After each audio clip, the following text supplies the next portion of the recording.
জঙ্গল নিয়ে ব্যস্ত বলে কি ভাইবেছিস? আমার সেটআপ নাই। Sorry, jokes apart. তো আজকে আমরা খাদান নিয়ে কথা বলবো। তার আগে সকলকে হ্যাপি নিউ ইয়ার। ইয়েস, সবাইকে হ্যাপি নিউ ইয়ার। আমি কালকে কোনো ভিডিও মেক করতে পারিনি। একটা ভিডিও আপলোড করেছিলাম, সেটা 3-4 দিন আগের ভিডিও মেক করা ছিল, সেটা আমি আপলোড দিয়েছি কালকে। সো কালকে অনেক আপডেট এসছে, বাংলা সিনেমা থেকে অনেক আপডেট এসছে, সেগুলো আপনাদের সঙ্গে শেয়ার করব। আর অনেক দিন পর ভাই আমি আমার জায়গায় জাস্ট আলাদাই ফিল হচ্ছে। এখন থেকে এখানে আমাকে দিনে 3-4 বার দেখতে পাবে।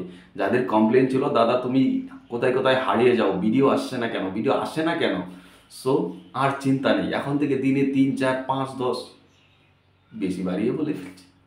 যাই হোক, 3-4টা তো ম্যাক্সিমাম করব, তবে আজকে পারবো না, আজকে একটু কাজ আছে। তাছাড়াও আমার যে সেট আপটাকে এখনও আমি কিছুই গোছাইনি, যেরকমভাবে এলোমেলো হয়ে আছে। তার উপর আবার আমার যেই ফোনটা, কি বলে ওটাকে, সরি ফোন না, কি বলে ওটাকে, যে মাইক মাইক যেটাতে কথা বলি, সেটা খুঁজে পাচ্ছি না।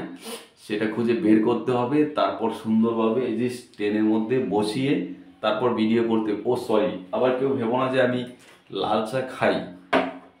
ইয়েস, আমি দুধ চা খাই না, দুধ খাই না। দুধ যেই জিনিসে থাকবে সেই জিনিসটাই খাই না, ভাল লাগে না, সহ্য হয় না, তাই লাল চা খাই। চাও আমি খুব কম খাই, হঠাৎ হঠাৎ মন চাইলে খাই, নাহলে খাই না। যাই হোক, অনেক আলতু ফালতু কথা বলে ফেলেছি, এবার খাদান নিয়ে কথা বলি। আমাদেরকে চুপ করিয়ে দিল দেবদা। মানে জাস্ট আমাদেরকে একটা ডায়লগ দিয়ে পুরো মুখে জামা ঘষে দিয়েছে। সিরিয়াল নিয়ে ব্যস্ত আছি বলে কি ভেবেছিস? অ্যাকশন ভুলে গেছি। সরি, সিরিয়াল হবে না, সেটা সে ফ্যামিলি ড্রামা বলছে। মানে আমরা তো সিরিয়াল বলতাম, যে ফ্যামিলি ড্রামা করে সেগুলোকে আমরা সিরিয়াল বলতাম। তাই কিন্তু দেবদা পাল্টে জবাব দিয়েছে। তবে এটাতে কি আমরা আঘাত পেয়েছি? না, ঢের সারা খুশি হয়েছি। তার কারণ আমরা বুক বেঁধে দাঁত কামড়ে বসেছিলাম দেব। ইয়াস, সুপারস্টার দেব। এখন আমি গর্ব করে বলবো, কারণ এই ফরম্যাটে তাকে চেয়েছিলাম। অনেক দিন ধরে আমরা তাকে একদম জোর জবস্তি ফোর্স করছিলাম যে সে একটা কমার্শিয়াল সিনেমা করুক, একটা অ্যাকশন সিনেমা করুক, একটা পিওর পাওয়ারফুল অ্যাকশন সিনেমা করুক, যেটাতে দেব পারদর্শী।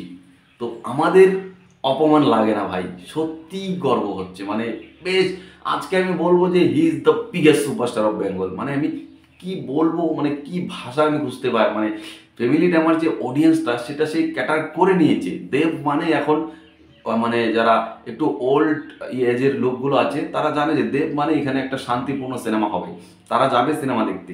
এবার যে দর্শক দেব থেকে ছিটকে গেছিল, ইয়াং অডিয়েন্স, তার জন্য ভাই খাদান আসছে। অ্যাশ ফিল্ম মানে সুরিন্দার ফিল্মসের সঙ্গে কোলাবরেট করে, যেটা আমার বিরাট ভালো লেগেছে। আর যে মোশন পোস্টারটা এসছে ভাই, এর যদি তারিফ করি তাহলে তারিফও লজ্জা পাবে যে মনে হয় কোথাও গিয়ে কম বলে ফেলেছি। ভাই মোশন পিকচারটা এত গ্ল্যামারাস লাগছে, দেবকে মানে ব্যাক সাইড থেকে যে যা লাগছে ভাই। আর লুক, উফ, এই লুকই তো ভাই চেয়েছিলাম। জাস্ট এই লুকটা দেখার জন্য কতই না ট্রোল করেছি আমি দেবকে, আর দেবের ফ্যানদের কাছ থেকে কতই না আমি গালি খেয়েছি, খিস্তি খেয়েছি, অনেক কথা শুনেছি।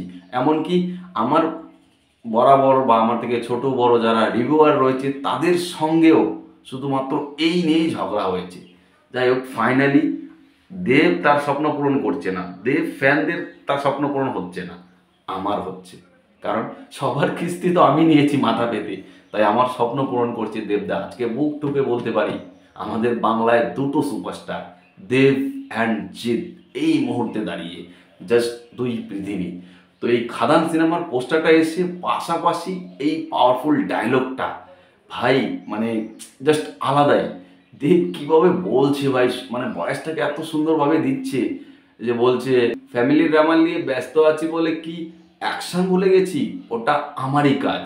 ভাই জাস্ট ফিদা, জাস্ট ফিদা, মানে আর কিছু বলার নেই এখানে, এইটুকু দেখেই জাস্ট ফিদা। পাশাপাশি ব্যাকগ্রাউন্ড স্কোর, ভাই বাংলা সিনেমা এই ধরনের background score just Chengiz, Raavan, এই দুটো সিনেমায় পেয়েছিলাম, এবার আসতে চলেছে এইটাতে। ভাই খাদানের ব্যাকগ্রাউন্ড তো পুরো মারাত্মক লেভেলে ভাই, পুরো মারাত্মক লেভেলের, একদম হাই ভোল্টেজ, হাই ভোল্টেজ ভাই, জাস্ট ছাপিয়ে যাবে ভাই। আমি মনে করি এই সিনেমাটাতে মানে এই সিনেমাটাকে প্যান ইন্ডিয়ায় নিয়ে আসা উচিত। দেব এখনো পর্যন্ত যে সিনেমাগুলো আগে করে এসছে সেগুলো সেই ধরনের পটেনশিয়াল কোথাও গিয়ে মিস করেছিল। এবার যেভাবে দেব যেই রূপে ফিরছে এটা প্যান ইন্ডিয়া ডিজার্ভ করে।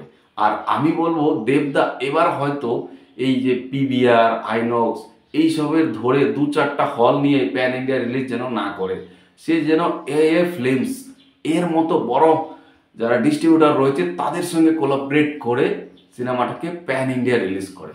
আমি চাই এটা, জানি না সেটা হবে কিনা, দেব সেটা করবে কিনা, তবে দেব আর জিৎ যে আমাদের মানে ইন্ডাস্ট্রির ফিউচার বদলাবে সেটাতে আর কোনো সন্দেহ নেই।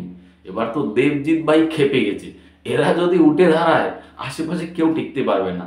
আর ইন্ডাস্ট্রিতে তো আরও নতুন আমাদের কমার্শিয়াল স্টার তৈরি হচ্ছে, যেমন অঙ্কুশ মির্জা করছে, ইয়াশ সেও মেন্টাল করছে, তো হচ্ছে ভাই হচ্ছে, আস্তে আস্তে হয়ে যাবে। তো আমার তো দারুণ লাগেছে, মানে ব্যাপারটা দারুণ লেগেছে। কিছুদিন আগে টেক্কার একটা অফিসিয়াল অ্যানাউন্সমেন্ট হলো যে সৃজিতের সঙ্গে কাজ করছে।